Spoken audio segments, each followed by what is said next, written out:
Across the world, we see mysterious, ancient, underground construction that no one can explain. I've always found it fascinating how this doesn't kick up more of a fuss. These aren't simple holes in the ground, they are often huge complexes, built with unbelievable precision and dated at the very least to the earliest times of human civilization. But what's even more incredible is they could go back much, much further. We'll start with Longyou caves in China. This unbelievable underground construction consists of 24 huge man-made caverns covering an astonishingly massive 30,000 square meters. It's thousands of years old, yet orthodox archaeology kinda just ignores it. I mean, look how short the Wikipedia page is. Each grotto, and you're only seeing one of the 24 here, descends around 30 meters underground. There are huge pillars supporting the ceiling, and the walls, ceiling, and columns are uniformly decorated with mysterious parallel lines, which no one can explain. The quantity of rock that would have been removed in the excavation is estimated to be nearly 1 million cubic meters, but there is no archaeological evidence revealing where that stone went, and no evidence of any tools anywhere in the area. Then there's the incredible care and precision of the sculptors. They achieved exact symmetry between the 24 different caves. Moreover, there is not a single historical document that refers to them, which is highly unusual considering the sheer scale of the project. The origin of the Longyou caves is a complete and utter mystery. We have absolutely no idea how they were built, when they were built, who built them, or why they did it. It's completely baffling, but there's more. Due to the great depths of the caves, most areas are pitch black without artificial lighting. Yet even those dark areas are meticulously constructed. So how did ancient people work so precisely in the dark? Another question is the lack of reference. If these caves truly were built during recorded history, why is there zero record of their existence? Surely only the emperor or elites could have organized such a huge project. But if it was commissioned by an emperor, why are there no historical records of its construction, or even any mentioning it being there? Then there's the scientific precision and scale. Each cave is exactly the same. One side is steep and another side exactly 45% inclined. Yang Hongshun, an expert at the Chinese Archaeological Institute, outlines the baffling nature of this mystery, saying, quote, "At the bottom of each cave, the ancient builders wouldn't be able to see what the others were doing in the next grotto, but the inside of each cave had to be exactly parallel with that of the other, or else the wall would be holed through. Thus, the measurement apparatus had to be very, very advanced.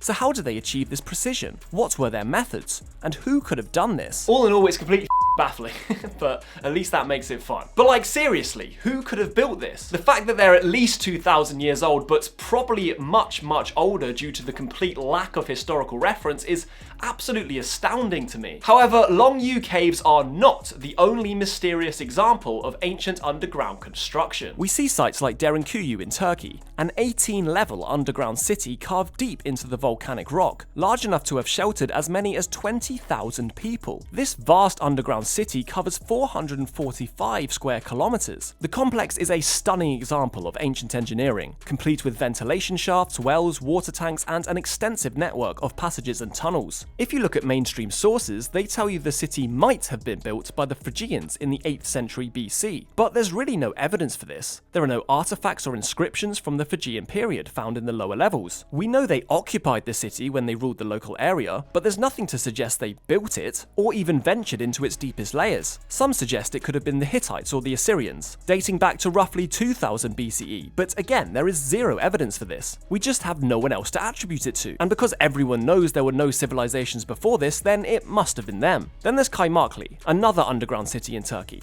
connected to Derinkuyu through 9 kilometers of tunnels, and comprised of nearly 100 separate passageways. In fact, it's said to be just one of over 200 underground safe havens that have been discovered in this area. The underground cities in Turkey are another example of ancient subterranean construction that no one knows who built, when, or how. But there's more. There's the Hypogeum in Malta, a multi-layered subterranean structure, dating back at least 6,000 years, supposedly carved entirely with stone tools, but it's over 500 square meters of chambers and passages, some acoustically tuned to resonate at a frequency that affects brain activity. They also found mysterious elongated skulls here, similar to those found in Egypt and South America, but again, we don't know how old it truly is or how it was built, or even why. Talking of South America, we see mysterious tunnels all across the Andes, often attributed to the Inca, but again with no real evidence. We also see unexplainable tunnels beneath Teotihuacan in Mexico, which were mysteriously sealed revealed by their ancient builders thousands of years before the Aztecs even showed up, who later gave it its name, meaning the place where the gods lived. But once again, we don't know who built it, how they did it, or when. For me, this is a huge gaping hole in our ancient history that the mainstream kind of brushes under a rug and hopes nobody notices. All we do know is that ancient builders across the world were for some reason incentivized to build huge underground spaces, presumably at massive cost and effort. But why? Well, here's a theory. Nearly every ancient civilization, from the Americas to Mesopotamia, speaks of a world shaped by devastating global disasters, of cataclysms that shattered the earth, the Great Flood in Mesopotamia and the Bible, the fiery destruction in Hindu texts, the sinking of Atlantis in Greek lore, the sky-darkening chaos in Norse mythology, or the world-ending stories from Mesoamerica. There are literally hundreds, maybe thousands of isolated cultures, all with myths that speak of surviving cataclysms. And here's where modern science is catching up with ancient myth.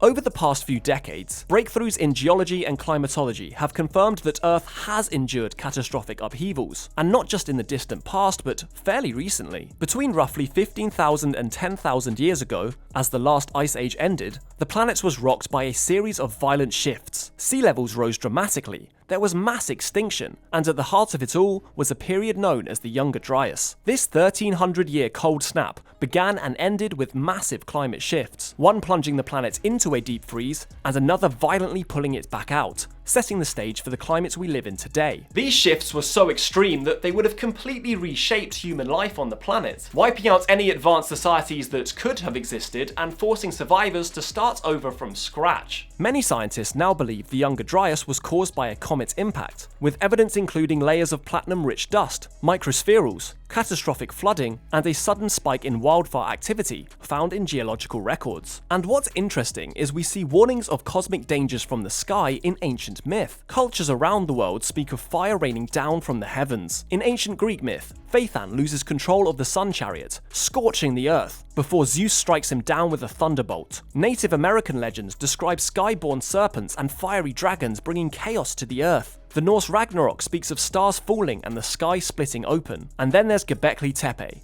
arguably the world's most mysterious megalithic site, built over 11,000 years ago, right at the time of the Younger Dryas. And here's where it gets really weird. Some researchers believe that Gobekli Tepe might actually contain a cosmic warning. One of the central pillars, known as Pillar 43 or the Vulture Stone, shows a series of strange symbols, animals, abstract shapes, and what looks suspiciously like a depiction of the sky. In 2017, a study proposed that these carvings aren't random decorations, but a star map, marking a catastrophic event, possibly a comet impact. According to this theory, the symbols align with constellations as they would have appeared in the sky around 11,000 BC, at the beginning of the Younger Dryas. The central carving may even depict a comet breaking up in the sky. If true, that would mean Gobekli Tepe isn't just a temple, it's a memorial, a warning, a cosmic never forget, one that was deliberately buried to preserve its message. What were the ancients trying to tell us? Is it possible that these ancient underground constructions that we see all over the world and can't explain are a response, a survival mechanism to natural disasters of the past? What if our ancestors had to hide underground to survive something we've forgotten? Obviously this is all entirely conjecture, but it's a pretty interesting theory. But what is certain is that ancient humans saw immense value in living underground, which is odd and begs the question why. Did they know something we don't? Are they trying to warn us of something that we've forgotten? Let me know what you think in the comments, and if you enjoyed this video, please consider subscribing to my channel.